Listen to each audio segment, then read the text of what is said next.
Hi and welcome to my channel. My name is Jen and I am a 5-toe amputee and I suffer from bipolar disorder. And in this video I'm going to try to give you some coping strategies that I use in battling my illness. I want to make the disclaimer that I am not a medical professional, so none of this should be used as medical advice. If you are in crisis, please see your doctor.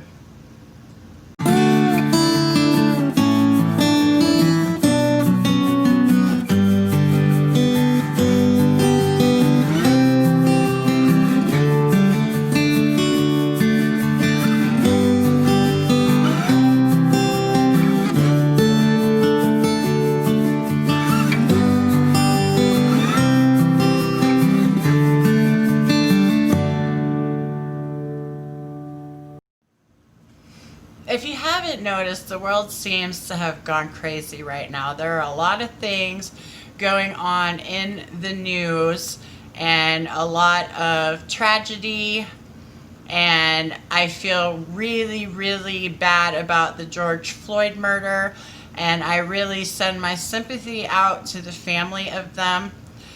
But this video is going to be me telling you how I cope with my stressors and triggers, and turbulent current events seems to be a big trigger for me.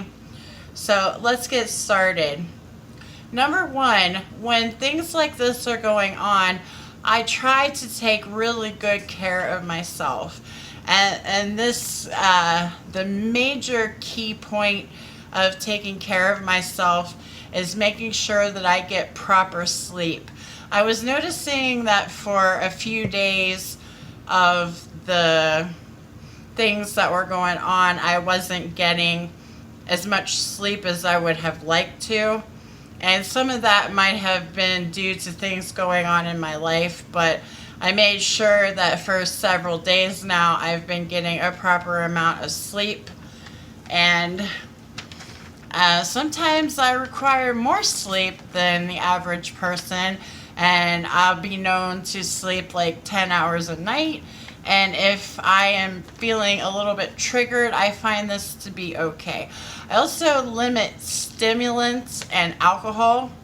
So if I'm feeling like I might have some sort of, or might be headed for some sort of mental break, I will limit the amount of caffeine that I take in, as well as avoid alcohol. And this is really important because those things can prohibit a good night's sleep as well. Another thing I do is I make sure to tend to my hygiene properly. I mean, this is another thing that can get let go if you're experiencing, triggers and stressors, is sometimes you let your hygiene go a little bit. But I try to stay on top of it and take care of it thoroughly.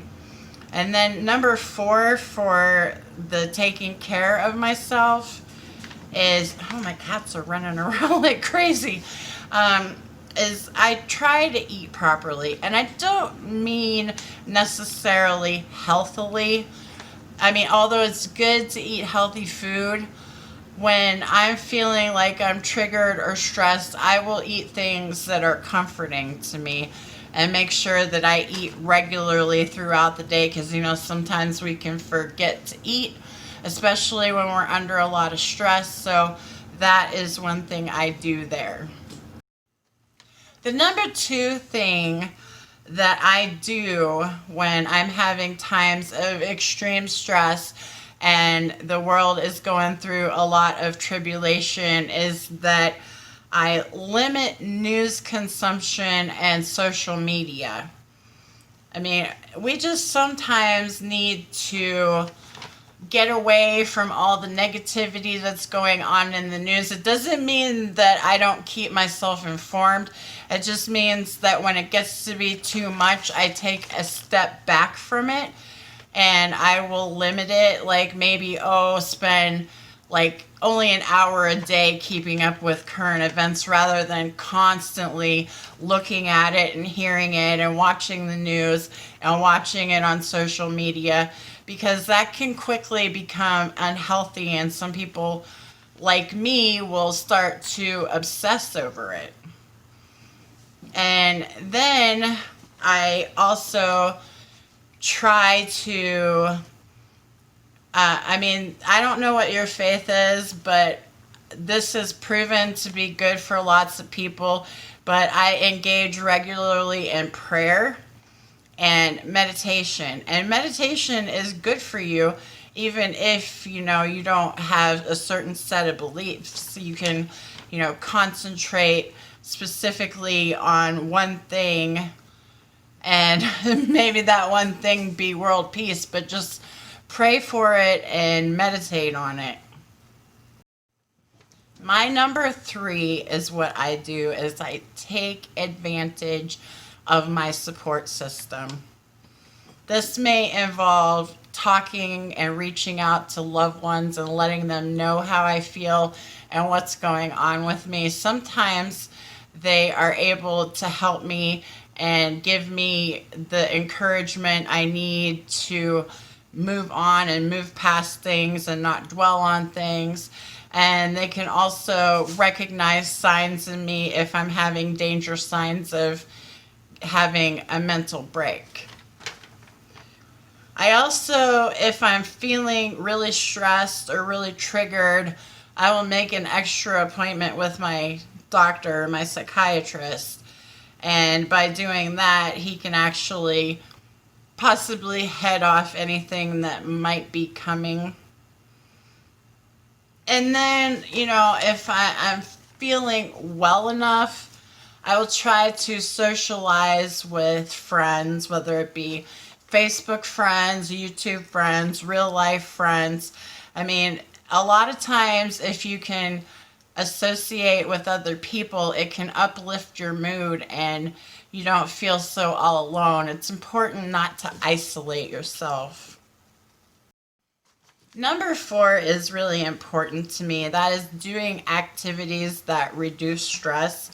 One thing I like to do is polish my fingernails, and I find that that's very relaxing, and it helps me take my mind off of things because I'm concentrating on being creative and doing something pretty on my nails. I'll also cook meals, like really tasty food that I enjoy. Another thing I do is read.